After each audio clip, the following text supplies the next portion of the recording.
안녕하세요. 예배드리는 장소인 이곳에서 우리 가정에 두 가정에서 코로나 확진이 나와서 오늘 이곳에서 함께 예배드리지 못하게 되었습니다.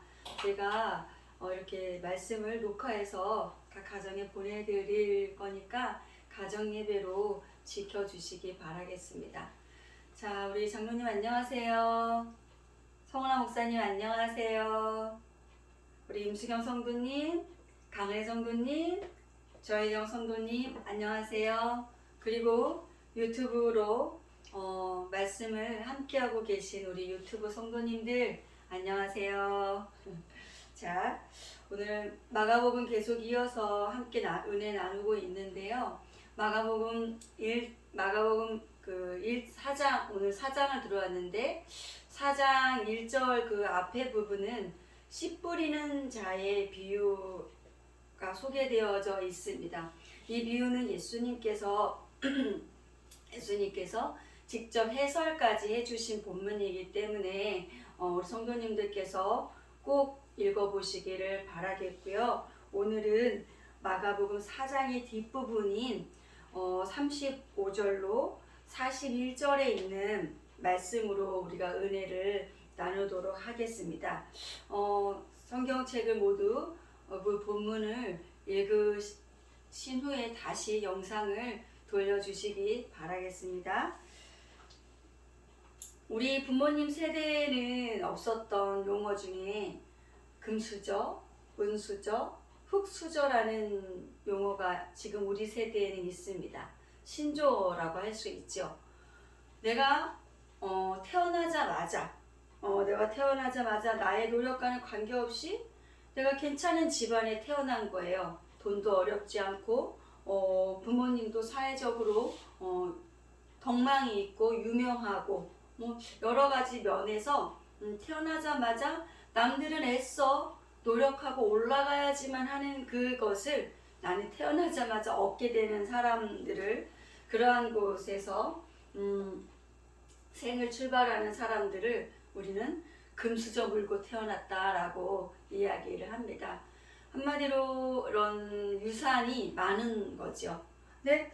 그러나 우리는 흔히 그 유산에 걸맞는 정신 가치를 가지고 그 유산을 유지한다거나 또 그거를 가지고 더 아름다운 가치를 창출해 낸다거나 하는 사례는 그렇게 많이 보지 못합니다.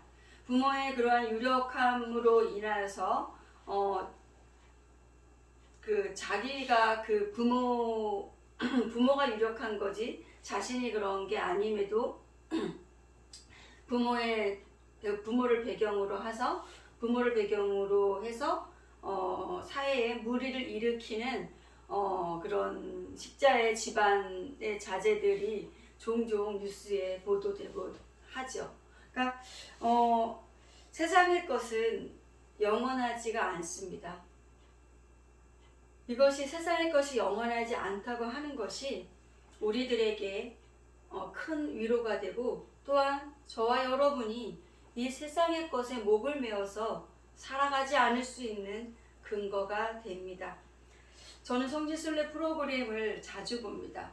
그 중에서 제가 특히 은혜를 받는 부분이 있는데요. 뭐냐면 당대 그 제국의 시대에 의리의리하고 어마어마하게 인간이 지었던 그 어떤 것들도 지금까지 그 형태가 고스란히 보존되고 유지되고 있는 것들은 그렇게 많지 않다는 거예요. 그 특히 교회의 터라고 했을지라도, 하나님 앞에 예배를 드렸던 교회의 터라고 했을지라도 그것이 건물들이 모두 무너지고 그 자리만 남아있는 모습을 볼 때 많이 은혜가 됩니다. 인간이 세운 그 어떤 것도 세상에서 영원한 것은 없고, 하나님께서는 그 어떤 것을 형상화하고 세우는 것을 좋아하지 않으십니다. 그렇게 하지 말라고 하셨습니다. 사람이 세워놓으면 무너뜨리시고 사람이 쌓아놓으면 낮아지게 하시는 그런 하나님이셨던 것을 우린 역사 속에서 많이 보게 됩니다. 사람이 금수저로 태어나야만 성공적인 삶을 살 수 있는 것이었다면 하나님은 아들 예수님을 이 세상에 보내실 때 가장 강한 나라의 궁전으로, 그것도 무장해제된 갓난아기인 어린아이의 모습으로 보내시지 않으시고 훈련이 잘 된 우람한 청년으로 이 세상에 보내셨을 것입니다. 그러나 하나님께서는 예수님을 가장 약한 나라의 변방에 가난한 목수의 아들로 예수님을 태어나게 하셨다는 것을 보게 되면 그 속에 담긴 하나님의 마음이, 하나님의 구속사의 계획의 중요한 의미가 어떤 것인지 품고 있는 것이 아닐까 생각이 듭니다. 하나님께서 이 세상에 인류를 구원하시기 위하여서, 계속하시기 위하여서 선택하신 방법은 본인의 아들을 아기로 보내신 방법이셨습니다. 그리고 그 주님께서는, 그 아기이신 주님께서는 이 세상에서 주님의 그러한 일들을 이루어가는 방법으로 택하신 것은 사랑입니다. 그것도 화려한 옷을 입고 인사받기를 좋아하는 궁전에 있는 사람들이 아니라 약하고 천하고 가난하고 멸시받는 그러한 사람들을 택하셨습니다. 그리고 그들에게 예수님께서 그들과 함께 하시며 예수님이 사는 모습 그대로를 보여주셨습니다. 함께 사셨습니다. 오늘 본문에 소개된 이 이야기는 많은 목사님들로부터 설교되어진 것입니다. 주안교회에서도 지난해 7월 4일에 제가 여긴 마가복음 있지만 누가복음 본문을 가지고 같은 상황을 설교로 영상이 있더라고요. 저 다시 들어가서 시청을 했는데 분명히 제가 한 설교인데 저 역시도 새롭더라고요. 성도님들 꼭 들어가서 같이 들어보시기를 권합니다. 자, 오늘 본문은 저물때라는 시간적인 배경을 베이스로 하여서 출발을 합니다. 이 때라는 것에 대해서 이 때를 표현함으로 그 상황을 전환하는 것은 마가 기자가 즐겨 사용하는 상황 전환 기법이었습니다. 마가는 끊임없이 예수께서 하나님의 마가복음 1장 1절이 어떻게 선포되고 있어요? 하나님의 아들 예수 그리스도의 복음의 시작이다.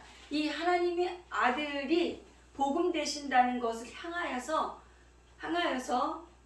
바삐 가고 있습니다. 그곳은, 그 자리는 어디예요? 예수님께서 십자가로 가시는 그 자리까지 가는 것에 있어서 마가는 많이 다급하고 조급한 그러한 심정이었나 봅니다. 자꾸만 마가는 이렇게 때를 언급하고 있어요. 자, 네, 우리로서는 해가 저무는 저녁이면 우리는 하루 해가 있을 때 일터에 가서 일을 하고 해 저물 때는 모두 이제 가정으로 돌아와서 하루를 쉬고 마무리하는 시간이지만 유대인들에게 있어서 해가 저물 때는 이제 새로운 시작, 새 날이 시작되는 시간입니다. 즉 해가 저물 때라는 표현, 안식일이 끝났을 때 이런 표현들은 이제 새로운 무엇인가가 발현되어지고 나타날 거라는 것을 암시하고 있는 거죠. 자, 예수님께서 건너편으로 가자고 하시면서 배를 출항시켰습니다. 그리고 본문을 보니까 다른 배들도 함께 했다고 얘기를 전해주고 있습니다. 건너편 지방은 거라사 지방입니다. 한 장 넘겨서 보시면 5장에 보시면 건너편 지방은 거라사 지방인데 이 지역은 유대의 국경 지역으로 10개의 마을을 묶은 행정구역을 말하고 있습니다. 로마의 주둔군이 있는 위험한 지역이었는데 주님은 왜 그곳으로 가자고 하셨을까요? 안 그래도 주님은 지금 위협받고 있으시잖아요. 종교 지도자들의 감시와 눈초리에 주님은 한시도 자유로울 수가 없는 그러한 때 왜 하필 그곳으로 가시자고 했을까요? 그곳에는 구원받아야 될 가련한 영혼이 있었습니다. 악한 귀신이 들려서 가족들과 함께 살지도 못하고 때로는 쇠사슬에 묶이기도 하고 하여서 무덤 사이에서 사는 그 사람을 구원시켜 주시려고 예수님은 그곳으로 건너가자고 하신 것입니다. 자, 항해가 시작된 지 얼마가 되었을지는 모르지만 여기서 이제 일이 일어납니다. 여러분 혹시 놀이동산에 가시는 거 좋아하세요? 놀이기구 중에서 어떤 것을 좋아하세요? 혹시 그 중에서 바이킹을 타보신 적 있으십니까? 저는 바이킹을 타고 나서 매번 후회를 합니다. 내가 이 무서운 걸 왜 탔을까 하고, 특히 이제 그 바이킹에 이 배가 이렇게 있으면 이 가운데 자리는 크게 스릴이 없어요. 그러면 아이들은 이 바이킹 이렇게 끝에 자리에 앉는단 말이에요. 그러면 이 끝에 자리에 앉아서 이 배가 이렇게 올라갈 때 거의 막 90도잖아요. 막 이렇게 내려오고 할 때, 근데 여러분, 갈릴리 바다가 그랬어요. 이 해수면이 낮았기 때문에 그 낮은 지역으로 바람이 몰아치면 이 좁은 이 바다에서 이 안에서의 풍랑이 상당했던 겁니다. 이 갈릴리 바다는 결코 만만한 바다가 아니었어요. 이 풍랑이 친 겁니다. 이 공포의 풍랑 속에서 뚜렷하게 오늘 본문을 보시면 뚜렷하게 대조되는 그림이 있죠. 그림 언어가 보이시는지요? 예, 제자들의 모습과 주님의 모습이 너무나 대조적으로 보여지고 있습니다. 우왕좌왕 죽게 생겼다고 주무시는 주님을 깨워가지고 지금이 주무실 때냐고, 우리가 지금 죽게 됐는데 주님이 거기서 지금 주무실 때냐고 하는 제자들의 모습이 보입니다. 보이시죠? 또 하나의 그림은 풍랑이 그렇게 치는 배에서 배 뒷머리에 고무를 베개 삼아 주무시고 계시는 예수님의 모습이 또 보입니다. 이 두 제자들과 주님의 이 모습이 선명하게 그려지고 있는데요. 여러분, 우리라도 그러지 않았겠어요? 우리라도 주님을 깨웠지 않았겠냐고요. 우리라도 제자들이 이 갈릴리 바다를 잘 아는 사람들이었어요. 그 풍랑이 일어나면 어떤 일이 난다는 걸 잘 아는 사람들이 많았잖아요. 어부들이 많았으니까. 그렇죠? 자, 주님께서 명령하십니다. 바람과 바다에 명령하십니다. 잠잠하라, 고요하라. 우리들의 삶에 불어치는, 우리 인생이라는 이 바다에 불어치는 이 풍랑에 주님이 명령해 주시기 원합니다. 이제 그만 잠잠해라. 이제 그만 고요해라. 그리고 그 다음 이어지는 주님의 말씀에서 우린 뭔가 주님께서 제자들에게 보여주시고 싶으신 것이 있으심을 발견하게 됩니다. 자, 40절 말씀 보실까요? 같이 저와 같이 합독하겠습니다. 이에 제자들에게 이르시되 어찌하여 이렇게 무서워하느냐, 너희가 어찌 믿음이 없느냐 하시니. 자, 이 부분을 헬라어 직역으로 읽으면 이렇습니다. 잘 들어보세요. 그가 그들에게 말씀하셨다. 왜 그렇게들 무서워하느냐? 아직도 그렇게 믿음이 없느냐? 아직도 그렇게 믿음이 없느냐? 주님이 말씀하십니다. 제자들이 이렇게 무서워서 공포에 떨고 있는 이유가 더 분명히 지금 드러났죠. 그들에게 믿음이 없었다는 것입니다. 자, 믿음이라는 것은 그것이 겨자씨만큼 눈에 보이지 않은 작은 믿음일지라도 그것이 믿음이면 됩니다. 믿음은 정금보다 귀한 거라고 했습니다. 문제는 그것이 살아있는 믿음이냐 죽은 믿음이냐라는 것입니다. 야고보서의 말씀을 보니까 야고보서 2장 26절인가요? 영혼 없는 몸이 죽은 것 같이 행함이 없는 믿음은 죽은 것이니라.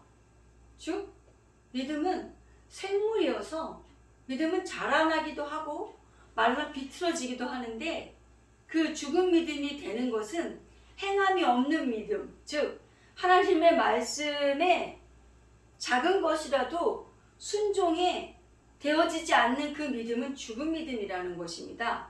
자, 그리고 또 이 믿음은 로마서 10장 17절 말씀인가요?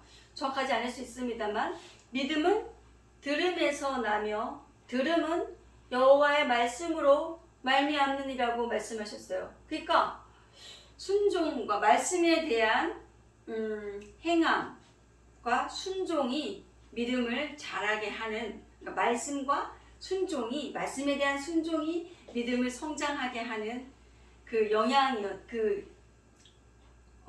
결정적인 그것이 말씀을 자라게 하는 영양제?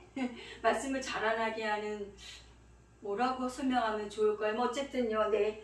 자, 다시 본문의 상황으로 돌아가서 우리 주님께서 그럼 배에서 그렇게 사역에 피곤하셨는지 아니면 제자들이 어떻게 하나 보려고 하셨는지 뭔지 모르지만 주님께서 아무것도 천지분간을 못하시고 나랑 상관없는 거라고 생각하시면서 거기서 그렇게 주무시고 계셨던 것일까요?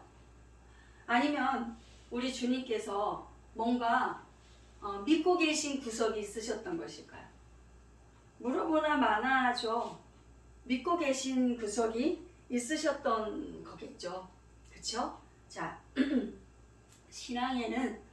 여러분, 신앙에는 즉 믿음에는 단계가 있습니다. 우리가 신앙생활을 하는 것과 종교생활을 하는 것은 분명히 다릅니다. 신앙생활 속에는 종교생활이 포함되지만 종교생활 속에는 믿음이 녹아들어져야 되는 신앙생활이 포함되지 않습니다. 그렇죠? 나는 종교인의 활동의 일환으로 예배를 지킬 수도 있고 하나님에 대한 신앙으로 예배를 지킬 수도 있습니다. 나는 종교인이 하는 활동으로 헌신하고 봉사할 수도 있고 나는 하나님을 향한 그 행함 있는 믿음의 순종으로 헌신하고 봉사할 수도 있습니다. 갈라디아서 2장 20절 모두 아시죠? 내가 그리스도와 함께 십자가에 못 박혔나니 그런즉 이제 내가 사는 것이 아니요 내 안에 계신 예수께서 사신 것이라. 내가 이제 육체 가운데 사는 것은 나를 사랑하사 나를 위하여 자기 몸을 버리신 그리스도 예수를 믿는 믿음 안에서 사는 것이라. 아멘. 저 갈보리 언덕 십자가에서 예수께서 못 박혀 죽으실 때 나도 거기서 죽었습니다. 이제 내가 사는 것은 그리스도께서 하나님 안에서 사시는 것과 같이 이제 내가 사는 것은 나도 예수 그리스도 안에서 그분을 믿고 사는 그것입니다. 즉 예수께서 철저히 자신으로 사신 게 아니라 하나님의 아들로서 자신의 삶을 살아내신 것과 같이 그 삶의 모습을 아들로서 하나님의 아들로서 사신 것과 같이 제자들이 그렇게 하나님의 자녀로 살게 되기를 주님은 원하셨던 것이고 그러한 모습, 본인이 하나님의 아들로 철저히 순종하며 사는 모습을 제자들에게 보여주셨습니다. 제자들의 모습이 제자들이 지금까지 여지껏 지금 이 배에 오른 상황이 되기까지 예수님을 어떠한 이유와 목적으로 쫓아다녔는지 모르겠습니다. 자신들의 필요를 채워주는 요술방망이로 생각했을 수도 있고, 그분을 신앙하는 목적이 예수님 자신에게 있는 것이 아니라 그분에게 있는, 그분을 통해서 나오는 그 능력을 좀 빌어서 나의 이 초조하고 처절하고 이 초라한 삶의 문제들을 어떻게 좀 해결해 볼 수 있을까?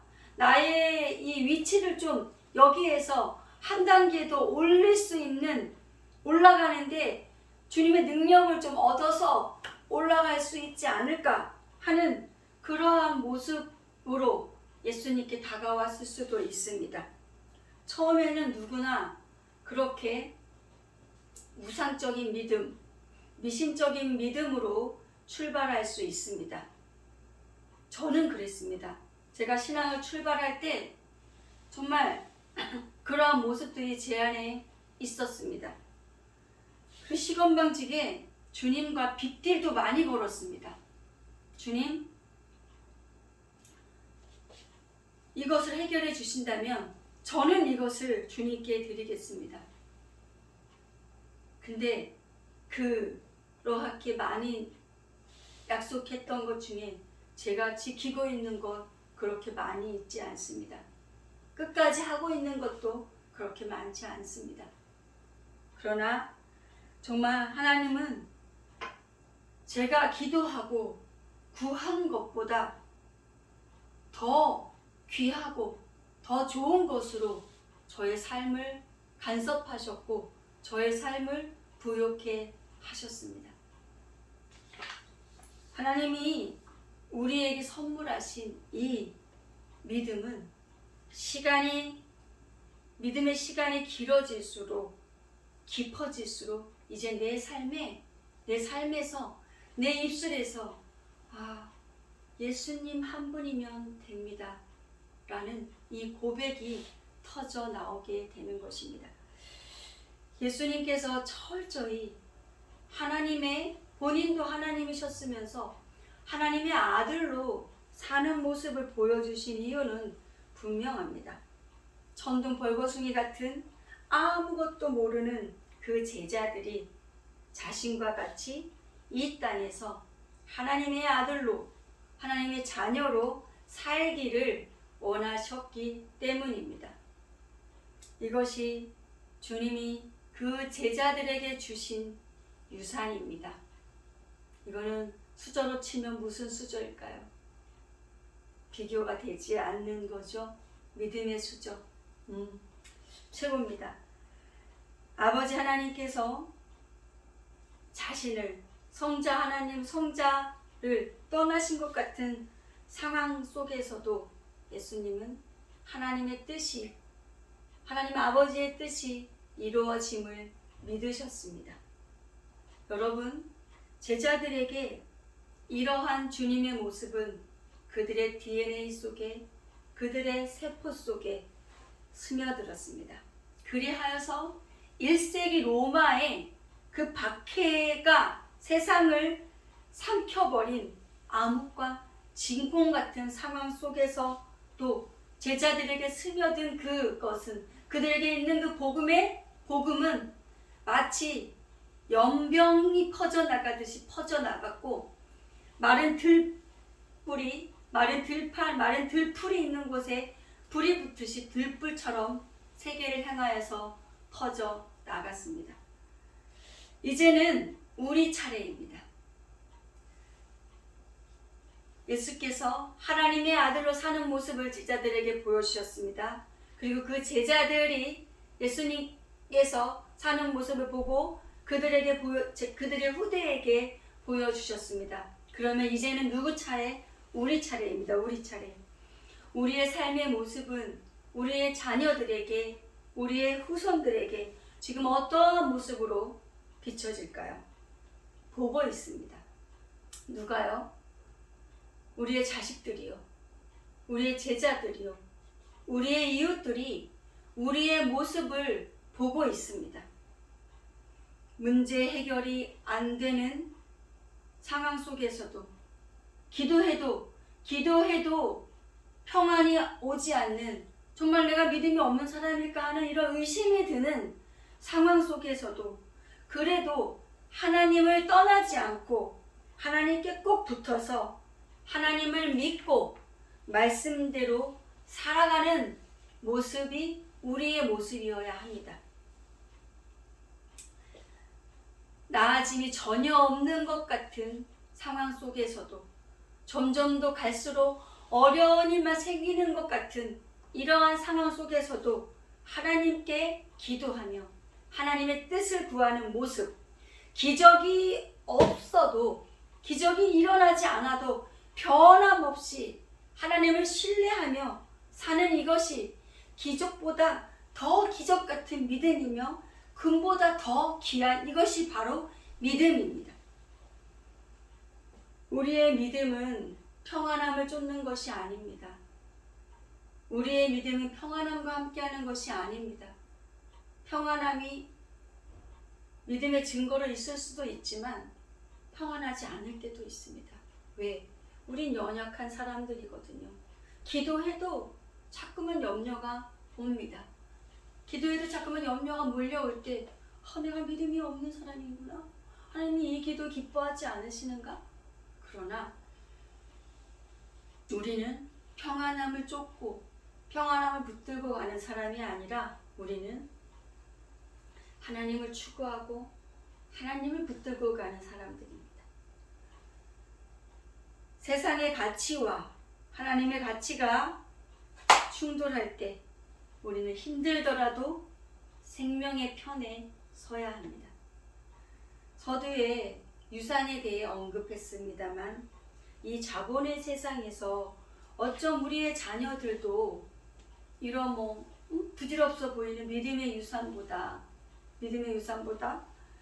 물질적인 유산을 받기를 바라는 것일 수 있습니다. 왜 안 그렇겠어요? 영끌을 해도 안 되고 학교를 졸업하자마자 출발하는 게 빚쟁이로 출발하고 있는 게 지금 우리의 현실이지 않습니까? 지금 우리나라는 20대 대통령 선거 운동이 지금 절정에 오르고 있습니다. 모든 후보들마다 외치는 거, 빠지지 않고 외쳐지는 게 뭐예요? 경제. 한마디로 말해서 돈이잖아요. 그래서 어떤 후보는 자기가 대통령에 당선이 되면 1억씩을 주고 한 달 모든 국민에게 150만 원씩을 다 주겠다는 거예요. 그분을 지지하는 사람들도 꽤 있더라고요. 근데 그분이 어떻다 저떻다는 제가 평가하지 않습니다만, 그러나 적어도 그 사람이 그동안 어떠한 삶의 행보를 걸어왔는지, 그 사람이 어떤 가치관을 갖고 있는지는 살펴봐야 되지 않을까요? 그러한 것이 무시된 채 그 1억을 준다고만 하는 것에서 그 후보를 지지한다고 한다면 뭔가 씁쓸한 상황이 될 것 같습니다. 자, 예수인인 우리도 많은 물질적인 유산을 우리 자식들에게 좀 물려주어서 나는 고생을 그렇게 했지만 내 자식은, 우리 애기들은 좀 덜했으면 하는 마음이 있습니다. 그게 잘못된 겁니까? 잘못된 거 아닙니다. 그런 마음 다 있습니다. 그러나 그보다도 먼저 중요한 게 점검되어져야 되는, 선례되어져야 되는 과정이 있습니다. 그게 뭐냐면 내 자녀가 순결하고 구별된 하나님의 딸로서, 하나님의 아들로서의 삶을 살고 있느냐 하는 것입니다. 그게 먼저 점검되어져야 합니다. 주님이 오늘 제자들에게 물으십니다. 어찌하여 아직도 믿음이 없느냐? 아직도 그렇게 믿음이 없다라는 것은 왜일까요, 여러분? 왜 우리의 믿음은 아직도 이럴까요? 제자들이 수근수근거리죠. 41절에 그들이 심히 두려워하여 서로 말하되 그가 누구이기에 바람과 바다도 순종하는가? 그가 누구이기에? 그가 누구긴 누구예요? 창조주시죠. 그렇기 때문에 바람과 바다에 명하신즉 그들이 그 말씀을 들을 수 있었던 거죠. 자, 바다는 이 세상입니다. 이 세상에 불어닥친 풍랑입니다. 우리가 사는 세상에 불어닥친 발음 죄송합니다. 풍랑, 환란, 어려움, 모든 걸 다 통칭하겠죠. 이 배는 우리의 가정입니다. 우리의 공동체, 우리의 교회 공동체이고 내가 속한 공동체를 이야기할 것입니다. 그러나 염려하지 마십시오. 그 배에 누가 같이 계십니까? 주님이 같이 계십니다. 주님이 같이 계십니다. 그러니 염려하지 마십시오. 이 신난하고 어렵고 난리만 난 것 같은 상황이야말로 우리의 아버지 자녀로서, 그러니까 아버지의 아들 부심, 딸 부심을 보여드릴 수 있는 이런 상황이야말로 그런 딸 부심, 아들 부심을 보여드릴 수 있는 펼쳐놓은 멍석이지 않을까요? 우리의 대제사장 되신 예수께서 먼저 그렇게 가셨듯이, 그리고 그분께서 다 이루었다고 하셨듯이 저와 여러분도 이 세상의 소풍을 마치는 날 다 이루었다는 아니고 내 소임을 다 하고 갑니다라고 말할 수 있었으면 얼마나 좋겠습니까? 그리고 우리의 자녀들에게 금보다 더 귀한 하나님의 딸로, 하나님의 아들로 살아가는 모습을, 그 삶이 우리 자녀들의 유산이 되는 그러한 귀한 가정의 모습이 되시고 여러분의 삶의 모습이 되시는 그러한 축복이 함께 하시기를 예수님의 이름으로 축원하고 축복합니다. 기도하시겠습니다.